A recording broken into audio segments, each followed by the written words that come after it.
population chrétienne a commencé à fuir l'Irak à partir de la guerre Irak-Iran de 1980 à 1988, puis ensuite avec l'invasion américaine de 2003, où la grande majorité des chrétiens sont partis. Et ceux qui restaient, qui étaient surtout dans le sanctuaire du centre de l'Irak, notamment autour de Mossoul, ont été les premières victimes de Daesh, donc l'État islamique, qui à partir de juillet 2014 s'est installé dans la région, a installé son califat, dont la capitale était justement Mossoul. Et tous les chrétiens de cette région-là ont été contraints de choisir entre la valise et le cercueil, littéralement. La plupart d'entre eux se sont retrouvés dans des camps de réfugiés à Erbil, certains y sont encore, d'autres ont fui à travers le monde. Quand Daesh a commencé à être vaincu par les armes, à partir de 2019 en particulier, qu'il a dû se replier de Mossoul, les chrétiens sont revenus timidement, d'abord à Karakoche et dans la région, et maintenant, depuis quelques années, on en trouve quelques centaines à Mossoul. On estime qu'à l'heure où on parle, à peu près la moitié des chrétiens qui étaient là en 2014 sont revenus dans ces régions.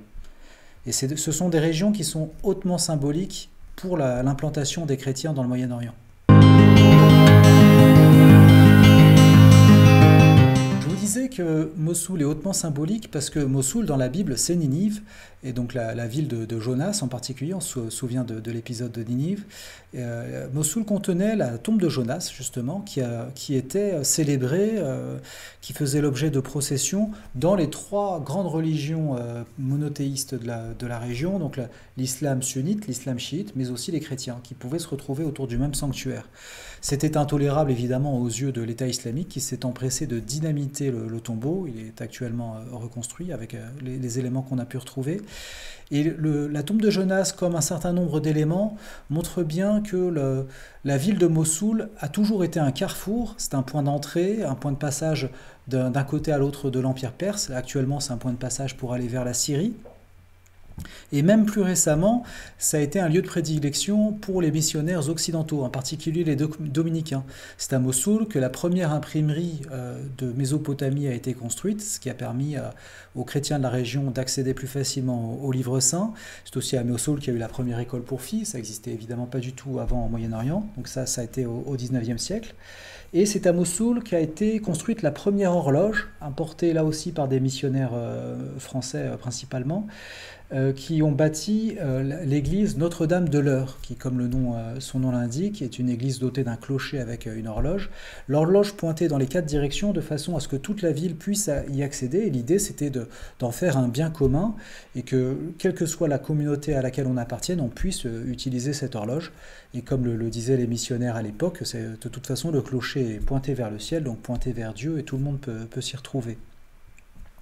Donc on comprend bien que cet héritage très ancien et toute la beauté des traditions chrétiennes qui ont perduré dans ces régions-là depuis des millénaires, parce que c'est vraiment des églises très anciennes, on comprend bien qu'on ait envie que les chrétiens restent sur place. Nous, les premiers, à l'aide à l'Église en détresse, on fait en sorte, on fait le maximum pour que les chrétiens restent sur place, mais on doit bien comprendre que les chrétiens qui font ce choix le font à un prix excessif, à un prix énorme. Ça coûte très cher de rester sur place. Quand je dis que ça coûte très cher, c'est pas tellement en argent qu'il faut parler, mais c'est que c'est un choix risqué pour les chrétiens qui choisissent de rester dans ces régions.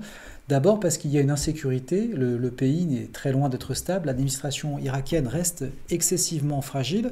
Il faut bien voir que quand on observe actuellement une carte d'Irak, elle est au fait assez fausse parce que toute la partie nord et est du pays n'est même pas administrée par l'administration de Bagdad, mais est gérée par des groupes kurdes principalement. Et même au-delà de ça, dans la région dont je vous parle depuis tout à l'heure, la région de la plaine de Mossoul, de la plaine de Ninive, les autorités ne sont pas les autorités officielles, si vous voulez. On ne retrouve pas la police irakienne qui fait la circulation au carrefour. Ce sont plutôt des milices, et des milices bien souvent qui viennent d'Iran, donc des soldats étrangers qui sont sur place à s'occuper de ce que devrait faire l'administration irakienne. Évidemment, ils ne le font pas gratuitement, et donc quand on vit dans ces régions-là, on vit dans un système de bakshish, donc de corruption. On est bien obligé de payer ces milices qui ne sont pas les milices officielles, on est obligé de participer à ce système de corruption pour pouvoir continuer à vivre dans ces régions-là. Ça fait malheureusement partie du prix à payer, en plus de l'insécurité, en plus de la crainte pour l'avenir qu'on peut légitimement avoir.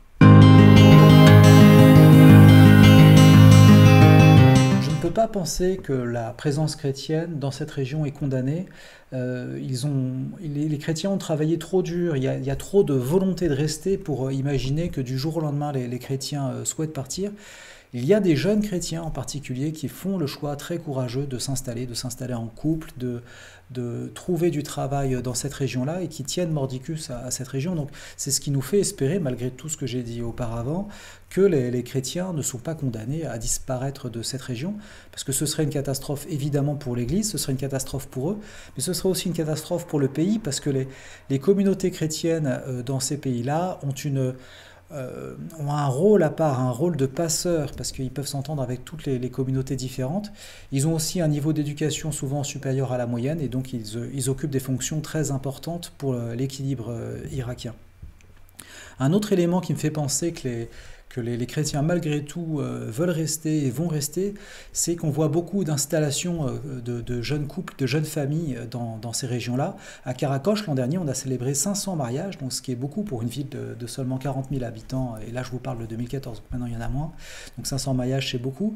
Et il y a une très belle démographie, beaucoup de familles nombreuses qui commencent, qui sont fondées. Donc pour toutes ces raisons, je prie pour que les chrétiens restent à Mossoul, mais en plus j'espère que les chrétiens restent à Mossoul parce qu'il y a des éléments positifs qui portent malgré tout à l'optimisme.